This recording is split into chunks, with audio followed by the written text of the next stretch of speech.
তরমুজের খোসা কি রান্না করে খাওয়া যায়? যাদের মনে এই প্রশ্নটি এতদিন ছিল, আশা করি আজকের ভিডিওটি সম্পূর্ণ দেখলে তারা প্রশ্নের উত্তরটি পেয়ে যাবেন। তরমুজের খোসা যে সবজি হিসেবে খাওয়া যায় আর তা কীভাবে রান্না করলে বেশি টেস্টি হয়, আমি আজকে সেই রেসিপিটি আপনাদের করে দেখাচ্ছি। প্রথমে আমি তরমুজের খোসার ভেতরের অংশ এবং বাইরের সবুজ অংশগুলো বাদ দিয়ে দিচ্ছি। এখন এগুলোকে ছুরি দিয়ে কেটে নিব। খোসাগুলো কেটে ভালো করে ধুয়ে পানি ঝরিয়ে নিব। একটি কড়াইয়ে দিয়ে দিচ্ছি পরিমাণ মতো সরিষার তেল। এখানে বলে রাখি, আমি সবসময় সবজিতে সরিষার তেল ব্যবহার করে থাকি।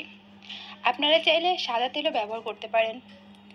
তেল গরম হয়ে গেলে দিয়ে দিচ্ছি আগে থেকে কেটে রাখা কাঁচামরিচ কুচি, পেঁয়াজ কুচি ও রসুন কুচি।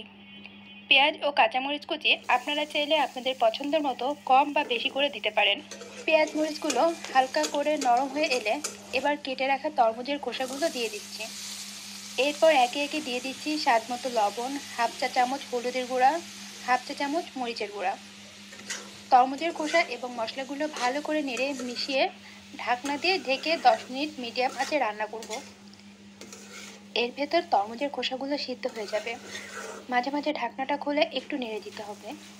তরমুজের খোসার পানি শুকিয়ে গেছে, অর্থাৎ রান্নাটা প্রায় হয়ে গেছে। এরপর ঢাকনা দিয়ে ঢেকে রেখে আমরা মিডিয়াম আঁচে আরও 2 মিনিট রান্না করব। ব্যাস, হয়ে গেল আমাদের তরমুজের খোসার মজাদার ভাজি। দেখলেন তো বন্ধুরা, এত দাম দিয়ে তরমুজ কেনার পর খোসা ফেলে না দিয়ে মজার একটা রেসিপি তৈরি করে ফেললাম। অবশ্যই রেসিপিটি ট্রাই করবেন। ভিডিওটি ভালো লাগলে আমার চ্যানেলটি সাবস্ক্রাইব করে পাশে থাকা বেল আইকনটি ক্লিক করে রাখবেন। কে কীভাবে রান্নাটা করলেন আমাকে কমেন্ট করে জানাতে ভুলবেন না কিন্তু। ভিডিওটি ভালো লাগলে একটা লাইক দিয়ে আমাকে উৎসাহ দিবেন। সবাই ভালো থাকবেন, সুস্থ থাকবেন। আল্লাহ হাফেজ।